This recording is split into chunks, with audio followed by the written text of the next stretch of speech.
Hello దోస్తులు, మా ఇంటికి కొత్త గెస్ట్లు వచ్చారు, చూపిస్తారండి.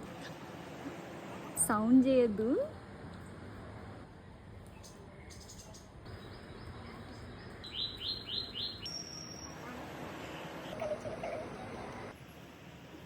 पैरेट बोले वो तो मम्मी है। अरे ఓ ఓ ఓ పిట్టి ఓ చోటి పిట్టి ఓ దొండ పండ్లు తింటున్నాయి అన్నమాట. కొన్ని రోజులైతే ఇవి కనబడవేమో, అంతరించిపోతాయి అనుకుంటా. చాలా రోజులైంది మేమే చూడక ఇన్ని చెట్లు ఉంచుకొని. అందుకే కొన్ని చెట్లు పెంచుకోండి ఇంట్లో, ఇలాంటి అన్ని చూడొచ్చు మీరు. ఓకేనా? పిట్టు పిట్టి పిట్టి పిట్టి ఒగ్గు